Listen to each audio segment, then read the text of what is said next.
have the 2024 Copa America.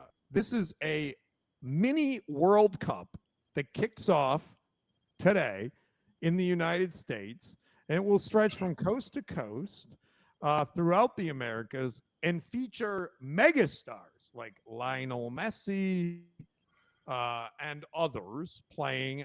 It is mostly, and I have to check my notes here, but I believe it is mostly South American, if not.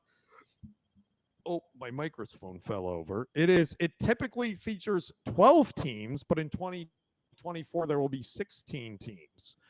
So, Jimmy, who you got winning Copa America? Oh wow. You know, that's tough. Like you got Mexican Americans, Colombian Americans, Argentinian Americans, Venezuelan Americans. So to pick one, I'm gonna have to go with Venezuela, and I'm gonna give you here's the reason why. Okay, I can't wait to hear this. It's the same reason, or partly the same reason why I chose the Panthers in the NHL. All right. I was fortunate enough to play overseas, and one of the teams that I played for was, or a couple of teams were in Venezuela down in South America. So I have an affinity for the way that they treated me. It was great people, great food, great culture in the middle of the jungle in this big city. So I had a great experience down there. That's why I'm riding with the Venezuelans. Now, Jimmy, that is a good pick. I'm glad you picked a team that's actually in the tournament. So the Copa America, what they did this year is CONCACAF, which is sort of the Northern American teams, right? They said, hey, let's combine and do Copa America together. So they got to put 6 teams in there. So US, Mexico, Canada, Panama, Costa Rica, and Jamaica. Those are the North American teams, right? So they're joining the traditional participants of Argentina, Brazil, Colombia, Uruguay, Paraguay, Chile, Peru, Ecuador, Venezuela, and Bolivia. So, Jimmy, this is a pretty easy pick. You should always, Jimmy, it is a rule of thumb. It's like in the NFL, like the past 20 years. If you just pick the Patriots or just pick the Chiefs, right? You should always pick Brazil. I don't care who is playing. I don't care who's on their team. They've got the next guy that can dribble circles around you with his earlobes. Okay. Always pick Brazil, but I'm not picking Brazil, Jimmy. I'm picking Argentina because they got Whoa. Well, Lionel Messi. oh, well, see, well, there you go. I mean, you picking Michael Jordan on the Bulls to win the championship. Yeah, I mean, what's of wrong with course. that, bro? What's Of wrong with course, of that? course you are. But see, I'm such a homer. Just like I chose Dallas to win it. You know, um, Venezuela. Venezuela is just like a second home. Just like I love Detroit. I spent time there. They took care of my family.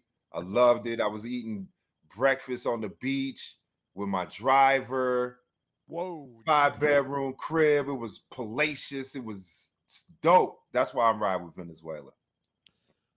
So, Jimmy, just to clarify, you did you play in Venezuela? Is that what we're talking I about? played in Venezuela.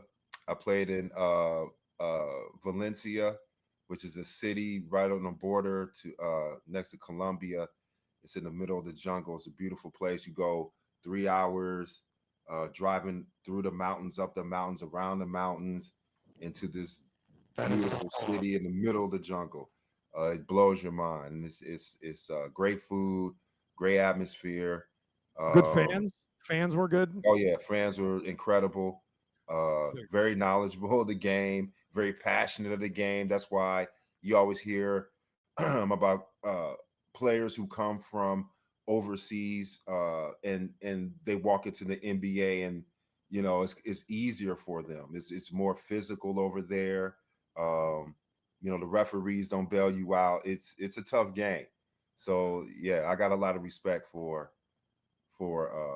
for Venezuela basketball leagues. That's awesome. That's great insight. And that's good insight for our listeners just wanting to hear about what it's like overseas playing, as an American basketball player going and playing overseas. And Great I experience. think that that's a really interesting point. And I actually have a personal perspective on this. Obviously, I didn't play basketball overseas, but I happened to live in the Philippines for a job for 2 years in my early 20s, and I became friends with some of the American expat basketball players because we were just, we had a community, right? And we hung out. And so I got to see up front and close hand how they were treated, and the fans. Philippines is not Venezuela, but I assume based on what you're saying, it sounds very similar. The fans are very passionate about the basketball. They're very passionate about these expats, as they call them, coming in and playing. They're very supportive, especially if you're their local team, right? So kudos, Jimmy. Thank you for pointing that out to everyone, that's how it rolls, because I bet a lot of people don't know that. But the local fans really, really, really rally behind these expats that come and play in their home country. So awesome.